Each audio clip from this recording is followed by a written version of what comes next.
മുഖ്യമന്ത്രിയെ പോലെ ഒരാൾ ഉയർന്ന സ്ഥാനത്തിരിക്കുന്നതുകൊണ്ടാണ്, ആ ബന്ധം ഉപയോഗിച്ചുകൊണ്ടാണ് കാര്യസാധ്യത്തിന് വേണ്ടിയിട്ടാണ് ഈ പണം കൊടുത്തത് എന്നാണ് ഫൈൻഡിംഗ്. ഇതിനെക്കുറിച്ച് സ്റ്റാറ്റ്യൂട്ടറി അധികാരങ്ങൾ തന്നെയുള്ള കമ്പനി ആക്ടിന്റെ ഭാഗമായി തന്നെയുള്ള സീരിയസ് ഫ്രോഡ് ഇൻവെസ്റ്റിഗേഷൻ ഓഫീസും ഇതിനെക്കുറിച്ച് അന്വേഷിക്കുകയാണ്. ഇപ്പൊ ഗുരുതരമായ ആരോപണമാണ് മുഖ്യമന്ത്രിയെയും മുഖ്യമന്ത്രിയുടെ കുടുംബത്തെയും സംബന്ധിച്ച് വന്നിരിക്കുന്നത്. മുഖ്യമന്ത്രി സത്യത്തിൽ ഈ സ്ഥാനത്തിരിക്കാൻ യോഗ്യനല്ല. കാരണം ഒരു വളരെ പ്രധാനപ്പെട്ട അന്വേഷണം അദ്ദേഹത്തിനെതിരായി നടക്കുകയാണ്. അപ്പൊ അദ്ദേഹം ഇന്ന് ഞങ്ങൾ നിയമസഭയിൽ ഈ വിഷയം കൊണ്ടുവന്നപ്പോൾ അദ്ദേഹം ഒളിച്ചോടുകയാണ് ഉണ്ടായത്. നിയമസഭയിൽ പോലും ഇന്ന് വന്നില്ല. മാത്രമല്ല, ഭരണകക്ഷി അംഗങ്ങൾ പ്രകോപിതരായി ഈ വിഷയം അവതരിപ്പിക്കാതിരിക്കാൻ മനഃപൂർവ്വമായിട്ടാണ് അവരാണ് ബഹളം ഉണ്ടാക്കിയത്. സത്യത്തിൽ ഇന്നത്തെ സഭാ നടപടികളെ തടസ്സപ്പെടുത്തിയത് ഭരണപക്ഷമാണ്. കാരണം മുഖ്യമന്ത്രിക്കെതിരായി ഒരു വാക്കുപോലും പറയാൻ പാടില്ല. മുഖ്യമന്ത്രിക്കെതിരായി സംസ്ഥാനത്ത് പ്രതിഷേധം പാടില്ല, തെരുവിൽ പ്രതിഷേധം പാടില്ല, നിയമസഭയിൽ മുഖ്യമന്ത്രിക്കെതിരായി സംസാരിക്കാൻ പാടില്ല.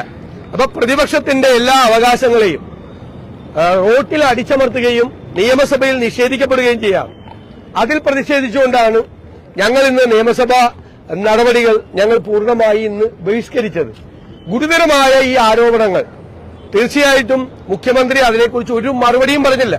കഴിഞ്ഞ ദിവസം നയപ്രഖ്യാപന പ്രസംഗത്തിന്റെ മറുപടിയുള്ള ദിവസം ഞാൻ ഈ വിഷയം ഉന്നയിക്കുകയുണ്ടായി. പക്ഷേ മുഖ്യമന്ത്രി ഒരക്ഷരവും പറയാതെ രണ്ട് കൈയും പൊക്കിപ്പിടിച്ച് ആ രണ്ട് കൈയും പരിശുദ്ധമാണ് എന്നാണ് പറഞ്ഞത്. കഴിഞ്ഞ കുറെ ദിവസങ്ങളായി അദ്ദേഹം നടത്തിക്കൊണ്ടിരിക്കുന്നത് ആർത്തിയെ സംബന്ധിച്ച പ്രഭാഷണങ്ങളാണ്. ആർത്തി പാടില്ല, ആർത്തിയാണ് നമ്മുടെ മനസമാധാനം നഷ്ടപ്പെടുത്തുന്നത്, മനസമാധാനം ഇല്ലെങ്കിൽ ഉറങ്ങാൻ പറ്റില്ല തുടങ്ങിയ ആർത്തി പ്രഭാഷണത്തിന്റെ പരമ്പരയാണ് മുഖ്യമന്ത്രി കഴിഞ്ഞ കുറെ ദിവസമായി നടത്തിക്കൊണ്ടിരിക്കുന്നത്. പക്ഷെ നിയമസഭയിൽ ആദ്യം ഈ ആരോപണം ശ്രീ മാത്യു കുഴൽനാടൻ ഉന്നയിച്ചപ്പോൾ അന്ന് മറുപടി പറഞ്ഞത് ഒരു രേഖയും ഹാജരാക്കാൻ ഇൻകം ടാക്സിന്റെ ഇന്ററിം സെറ്റിൽമെന്റ് ബോർഡ് അനുവദിച്ചില്ലെന്നാണ്. ഇപ്പൊ രജിസ്ട്രാർ ഓഫ് കമ്പനീസ് പറയുന്നു എല്ലാ അവസരം കൊടുത്തിട്ടും ഇവർ ഒരു രേഖയും ഹാജരാക്കിയില്ല. കാരണം ഇവരുടെ കയ്യിൽ ഒരു രേഖയും ഇല്ല.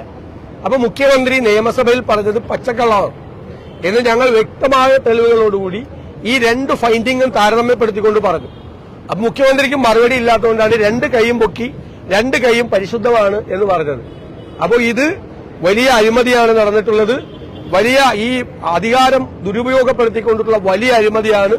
ഈ അഴിമതി അന്വേഷണത്തിൽ ഗൌരവതരമായ അന്വേഷണം നേരിടുന്ന മുഖ്യമന്ത്രി ഈ സ്ഥാനത്തിരിക്കാൻ യോഗ്യനല്ല, അദ്ദേഹം രാജിവെക്കണമെന്നാണ് ഞങ്ങളുടെ നിലപാട്.